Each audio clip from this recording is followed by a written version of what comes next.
I want to talk about this Vanity Fair article because this is ridiculous. I will destroy you. Jeez, those are harsh words. That's quite misogynistic, if you ask me.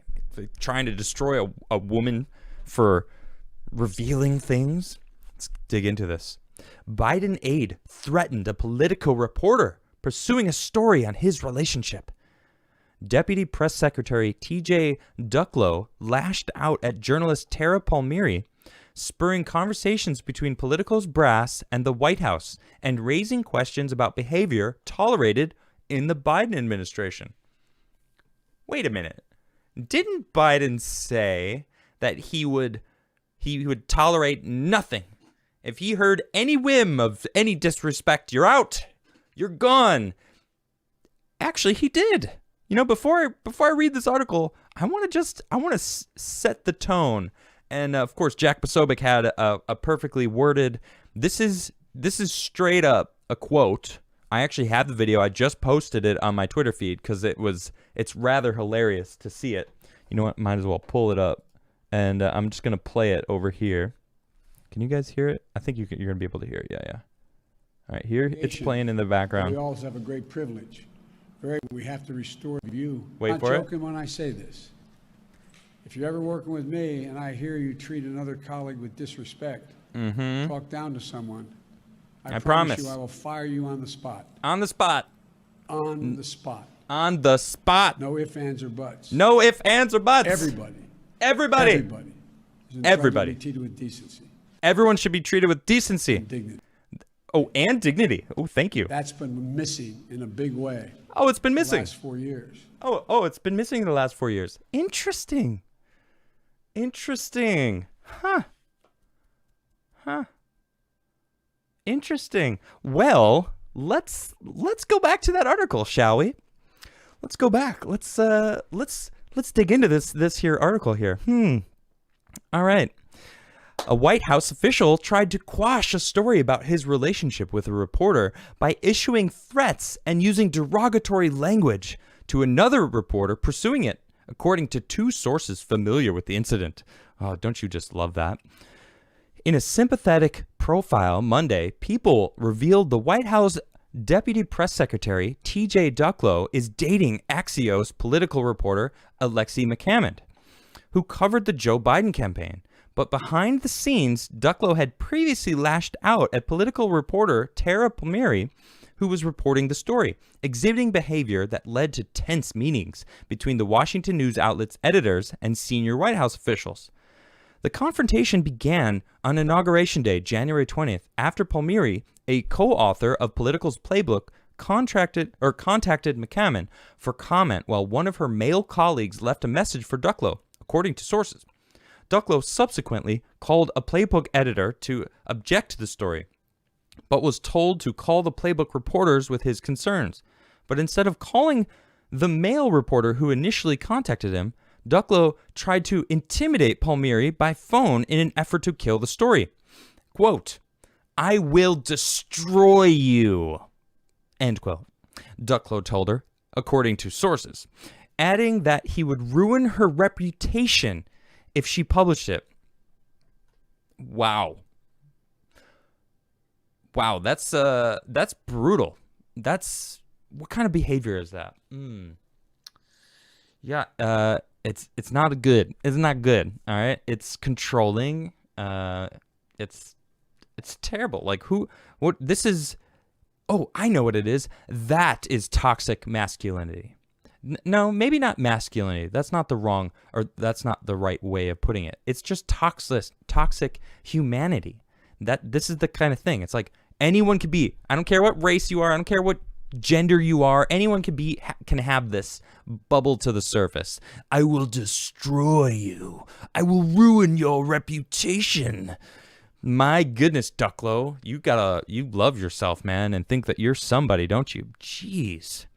During the off-the-record call, Ducklow made derogatory and misogynistic comments accusing Palmieri of only reporting on his relationship, which, due to the ethics question that factor into the relationship between the journalist and the White House official, falls under the purview of her reporting beat, because she was jealous that an unidentified man in the past had wanted to F McGammon and not you. Ducklow also accused Palmieri of being jealous of his relationship with McGammon.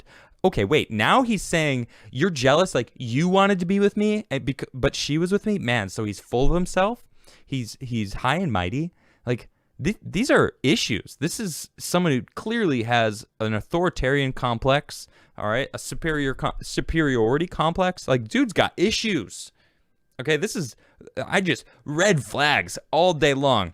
And all I can think is that quote, I'm not joking when I say this. If you are ever working with me and I hear you treat another colleague with disrespect, talk down to someone, I promise you, I will fire you on the spot. On the spot. He said it twice to really like drive it home. Like, I really want people to know that I mean it when I say on the spot. I'm going to fire him. Yeah, nice. So what did the press secretary do? Well, first off, look at the beauty of this, right?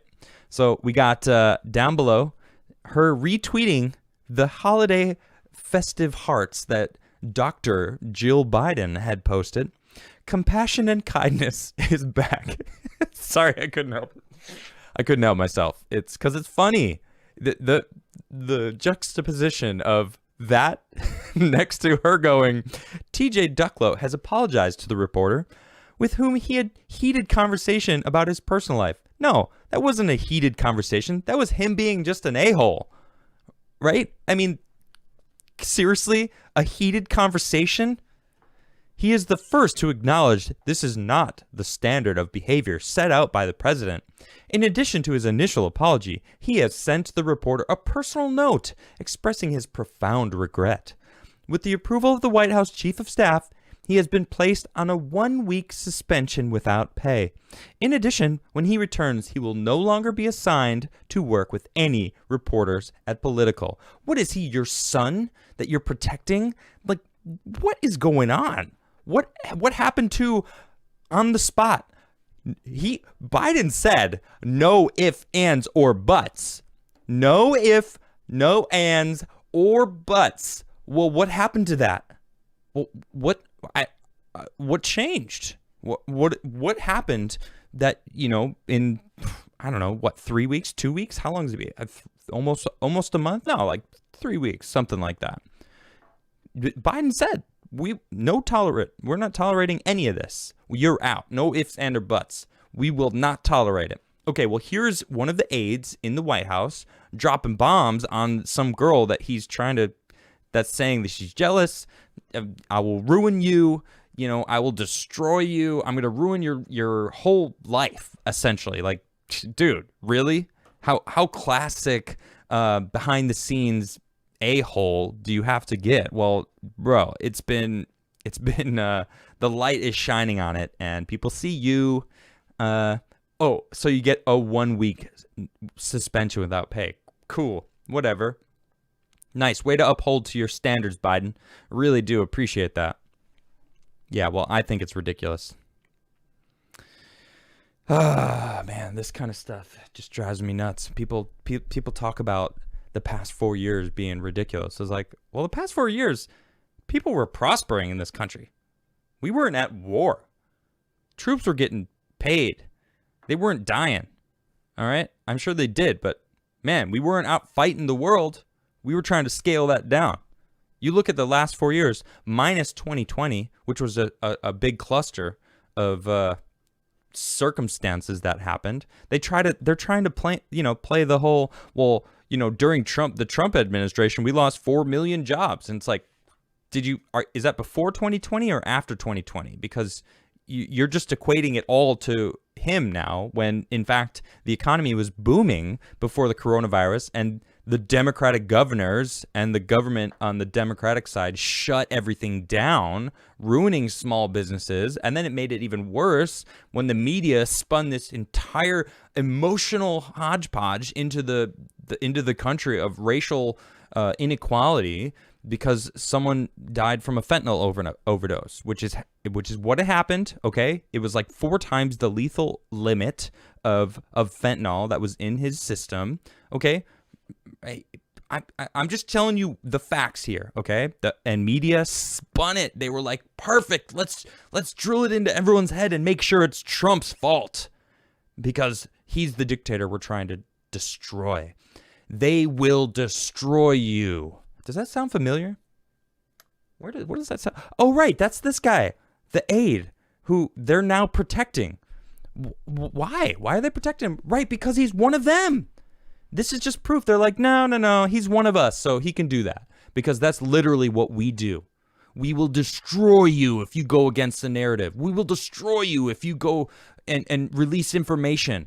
Project Veritas is gone. Gina just got canceled just for pointing out things of comparisons from the past. It was an accurate depiction of what happened, too. This is what they do. They're destroying everyone that doesn't go into their narrative and protecting everyone that does. The lead of The Mandalorian has been posting Nazi stuff saying Trump's a Nazi and anyone who voted for Trump is a Nazi.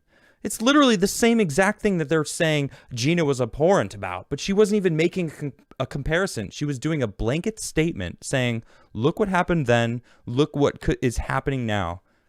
Do the comparison yourself. It's like, oof. And they're freaking out because they connected the dots that she was just saying, hey, connect the dots. And they did, and they were like, whoa, we don't like that. We will destroy you. That's what they do. And then they protect the people that try to destroy others. Well, he was just doing what we basically taught him. That's what they do. Man, it's ridiculous. So I read that story and I'm just like, man, well that's just look at the bigger picture of what's going on in this world, and this is what the Democrats do. They destroy people that are in their way, that take power away from them. I'm still here. I don't know why, because I call them out on this crap.